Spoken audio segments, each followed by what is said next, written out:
하나님께서 오늘 우리에게 주시는 말씀은 누가복음 19장 41절에서 44절까지의 말씀입니다. 하나님의 말씀을 받들어 읽겠습니다.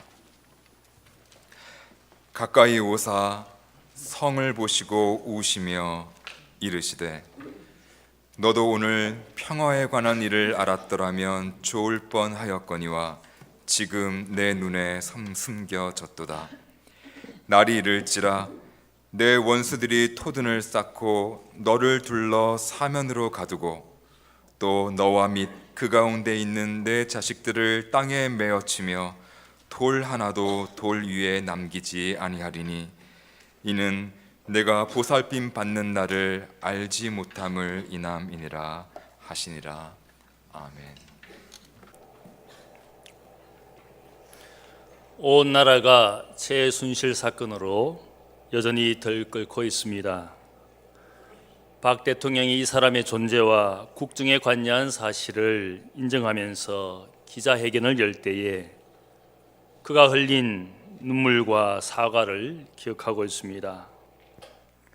대통령의 눈물을 보면서 분노와 함께 비통한 마음이 있었습니다. 권력의 최고의 정점에 있는 사람들도 예외 없이 인간의 불행 앞에 눈물을 흘리는 것이고, 좋은 일에는 감격의 눈물을 흘리고 잘못 살았던 세월에 대한 후회의 눈물을 흘리는 것이 우리와 똑같을 것입니다. 아직 시신을 찾지 못한 채 차가운 바닥에 누워있을 자식이 먹으라고 팽목항 앞바다에 밥을 던지는 아버지의 눈물을 아직도 저는 가슴 깊이 가슴 저미며 생각하고 있습니다. 각박한 세상이지만 모든 인생들이 흘리는 눈물에는 각각 의미가 있다고 생각을 합니다. 오늘 본문을 보면 주님께서 예루살렘을 바라보시며 눈물을 흘리고 있습니다. 이 주님의 눈물은 특별한 의미가 있습니다. 왕이 흘리시는 눈물이기 때문입니다. 예수님께서 북쪽 갈릴리를 떠나서 남쪽 유대 땅으로 오시면서 드디어 여리고를 지나시고 순례의 목적인 예루살렘 성 가까이 오셨을 때에 이 앞에 기록을 보면 벳박의 마을에서 나귀 새끼를 타시고 감람산을 넘어오실 때에 많은 군중들이 예수님을 영접하고 환영했습니다.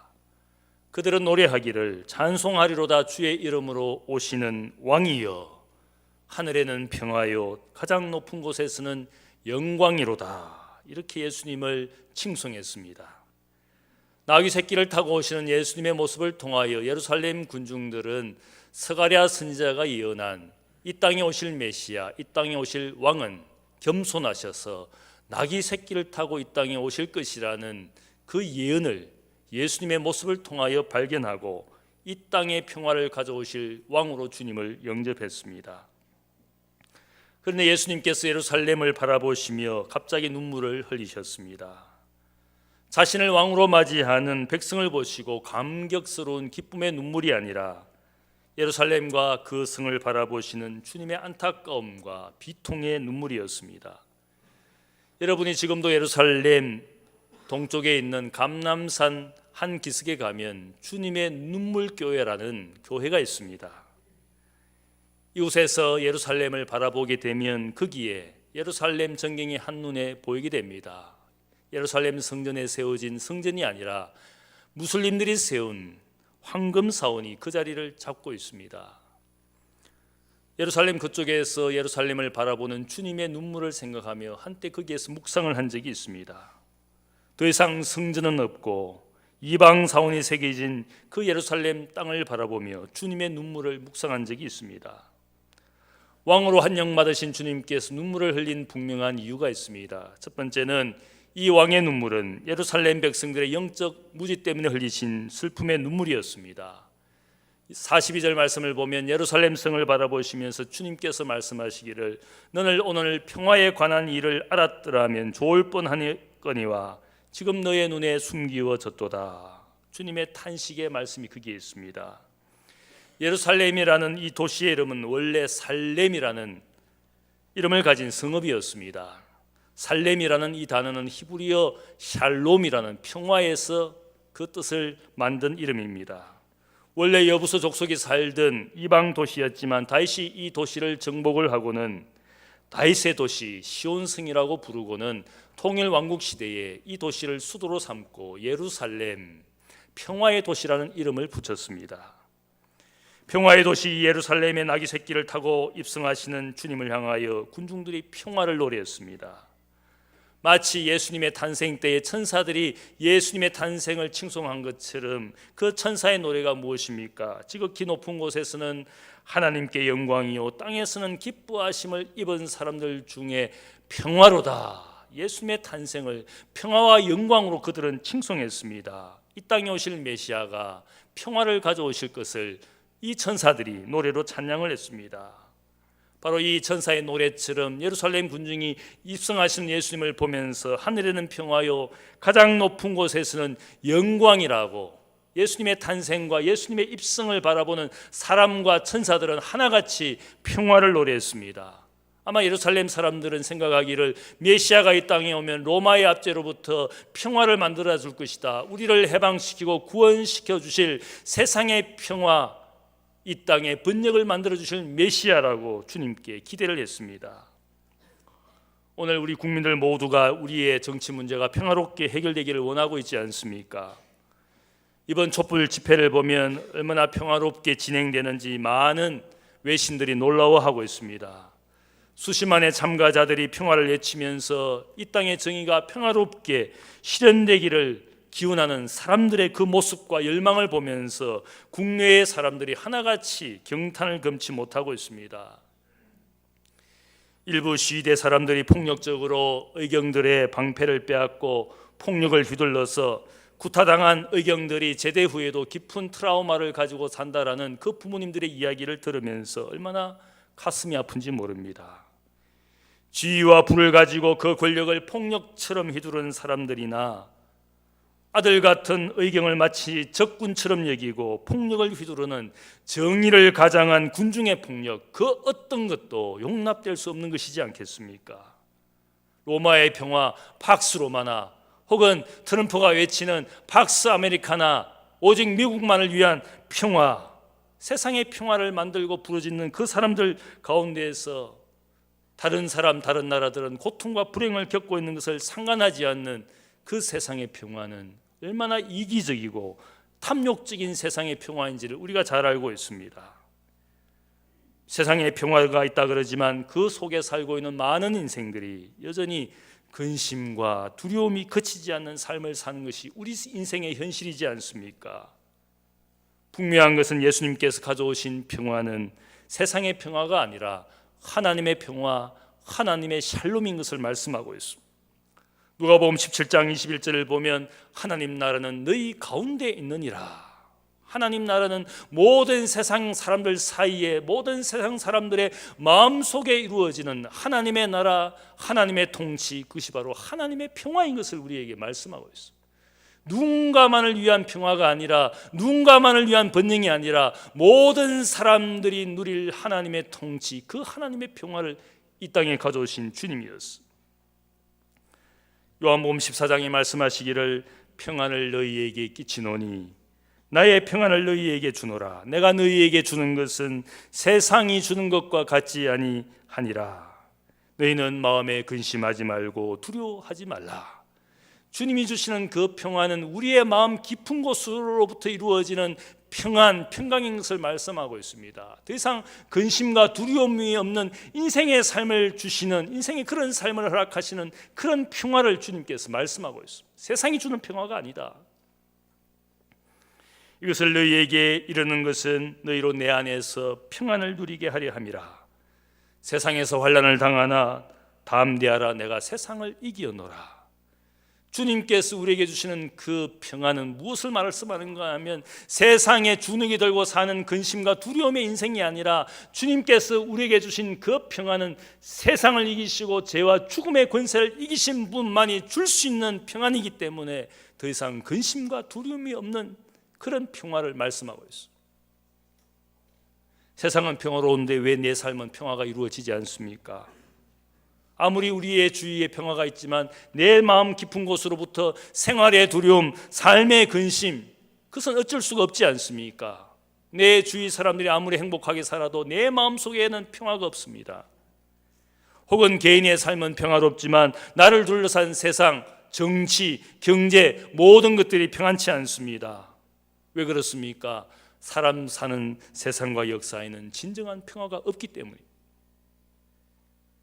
우리 주님은 세상을 이기시고 죄와 죽음의 권세를 이기신 분이기 때문에 그분이 가져오신 평화는 세상을 이기신 주님이 주신 평화이고, 죽음과 사망의 근세로부터 거기에 종노릇하는 인생으로부터 진정한 영적 자유를 주신 분이 우리에게 주신 평안이기 때문에 그 평화를 가지게 되면 두려움이 없는 것입니다.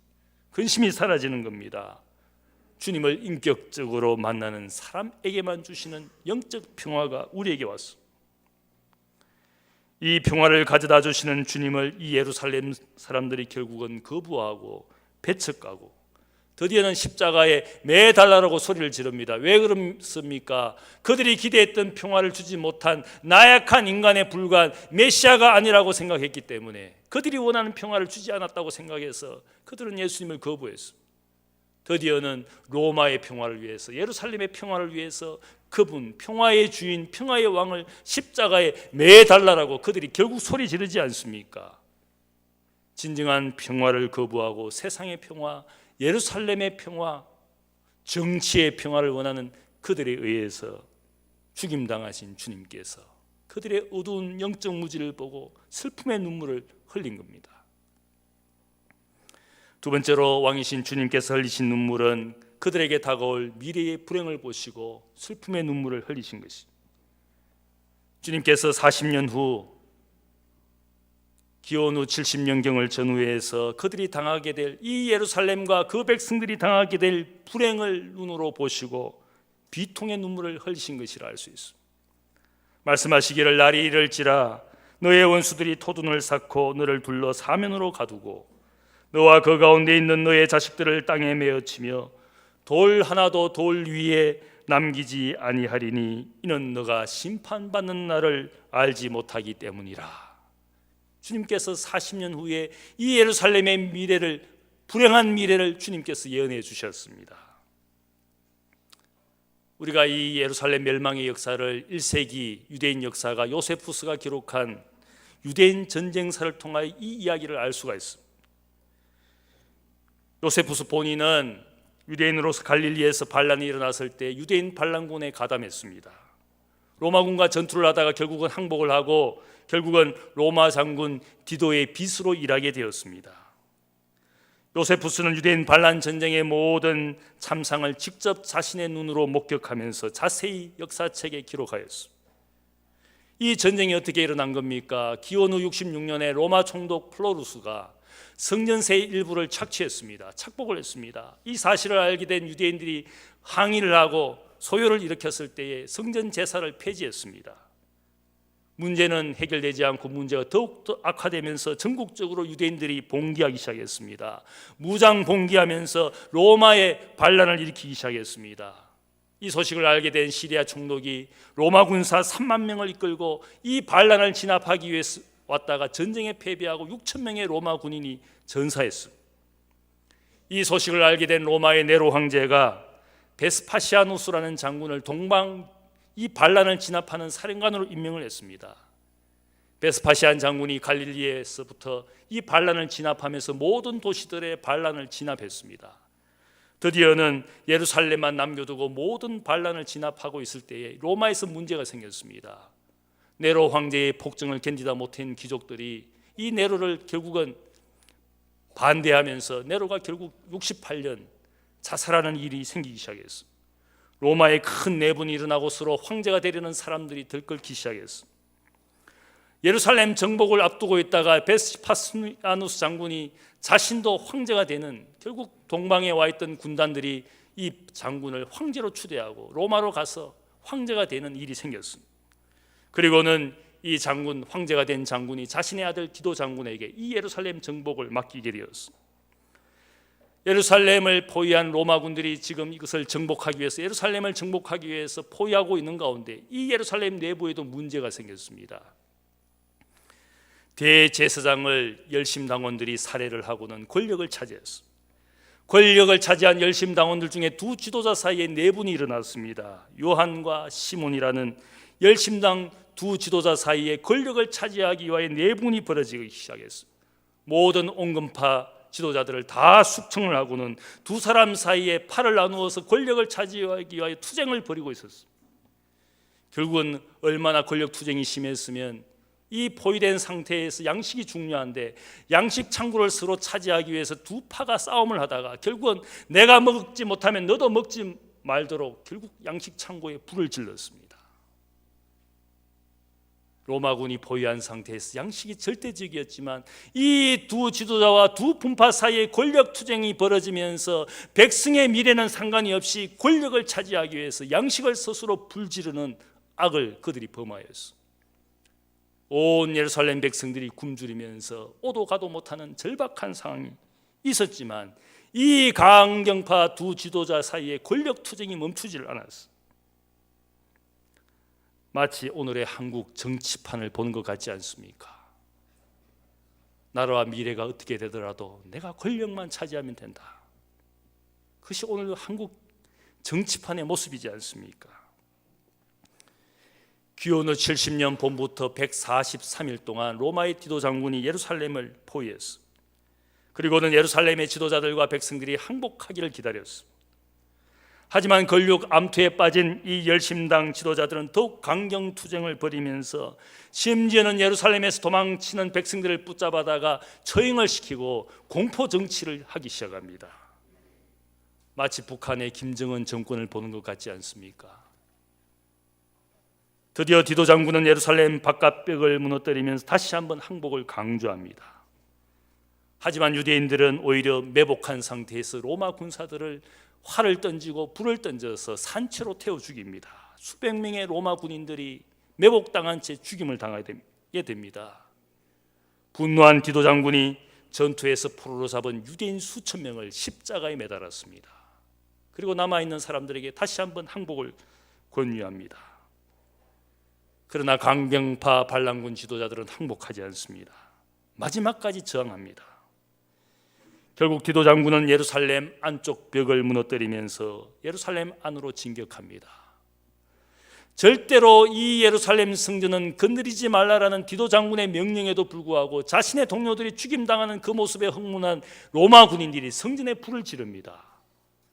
그토록 이 성전을 보존하고자 노력했던 디도 장군의 모든 명령은 무시되고 성전은 불에 타고 성전을 금으로 장식한 모든 금들이 녹아내리고 그 돌과 바위 위에 금이 녹아서 굳어지게 됩니다. 이것을 보게 된 디도 장군이 그 돌들을 다 약탈합니다. 주님의 예언이 이루어집니다. 돌 하나 돌 위에 남지 아니하고 다 약탈될 것이다.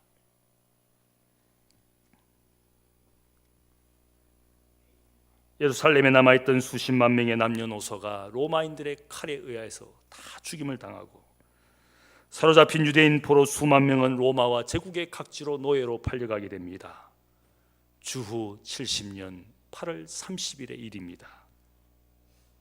예루살렘과 성전이 완전히 정복당하고 수십만 유대인들이 자신의 눈앞에서 자신의 동족이 비참하게 죽게 되는 것을 이 디도 장군의 비서 유대인 요세푸스가 자신의 민족과 자신의 나라가 저렇게 비참하게 망해가는 것을 눈으로 목격합니다. 그리고 슬픔의 눈물로 역사책을 기록합니다.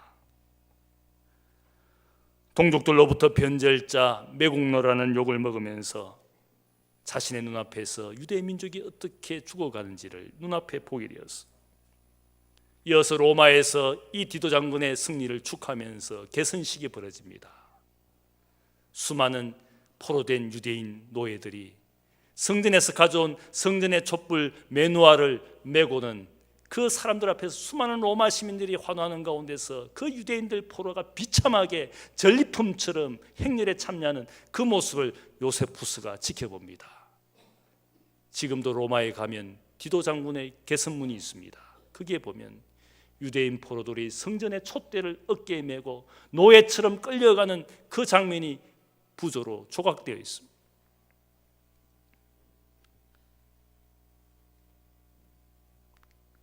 요세푸스는 눈물로 예루살렘과 나라가 멸망한 불행의 역사를 기록했습니다. 예수님은 예루살렘 백성들이 자신을 거부하고 배척하지만 그들에게 원망하거나 분노하기보다 미래의 심판과 불행을 알지 못하는 그들을 향하여 왕으로서 애통의 눈물을 흘리고 있어요. 제가 이렇게 예루살렘의 멸망 이야기를 길게 하는 이유가 있습니다. 로마와 예루살렘에서 벌어지는 이 권력 암투의 그 불행 가운데서 얼마나 많은 백성들이 희생을 당하고 있습니까? 나라는 망해가고 있는데, 백성들의 미래는 불행의 역사로 가고 있는데, 이 지도자들이 권력 투쟁의 탐욕 가운데서 살고 있습니다. 로마와 예루살렘의 역사가 우리에게 말해주는 것이 무엇입니까?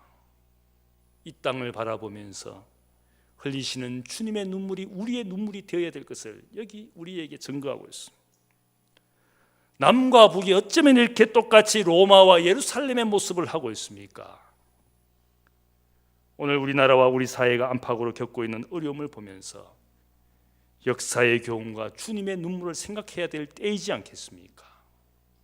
탈출구가 보이지 않는, 해결의 실마리가 보이지 않는 이 땅을 바라보면서 왕이시지만 그 땅을 바라보며 눈물을 흘리신 주님의 눈물을 우리가 가슴 깊이 생각해야 되는 겁니다. 부패한 권력의 백성들은 한거하고 분노하지만 탐욕스러운 정치 지도자들의 끝없는 암투는 나라를 멸망으로, 성전의 멸망으로 이끌어가고 있지 않습니까? 정치가 무너지고 종교가 타락하고 사회와 경제는 밑바닥으로 내려가고 있음에도 불구하고 믿고 신뢰할 만한 지도자가 보이지 않는 것이 우리의 답답함이지 않겠습니까? 우리가 흘리지 않는 눈물을 왕이신 주님께서 지금 여기에 흘리고 있습니다. 세 번째로 이 왕 되신 주님의 눈물은 우리를 사랑하시기 때문에 흘리는 눈물입니다. 찰스 윈도 목사는 주님의 눈물을 이렇게 이야기합니다.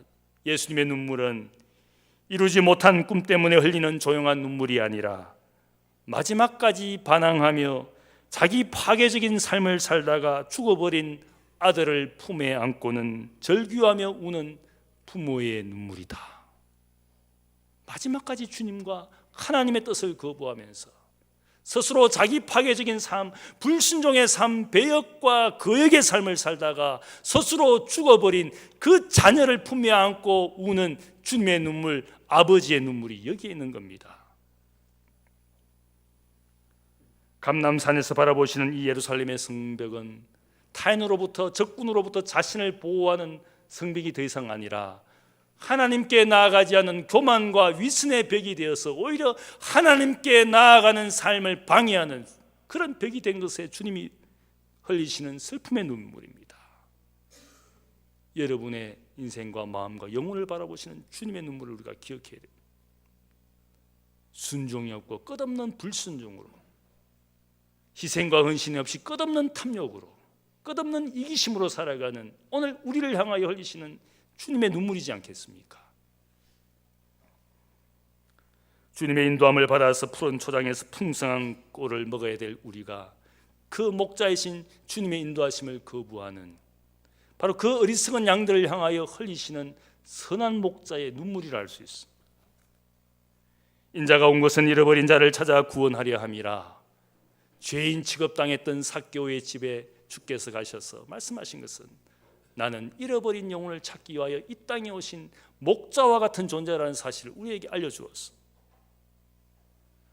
산을 넘고 물을 건너 우리를 품어주시기 위하여 푸른 초장으로 이끌어 가시기 위하여 스스로 자기의 목숨을 버리시는 선한 목자의 음성이 바로 이 음성이라 할 수 있습니다.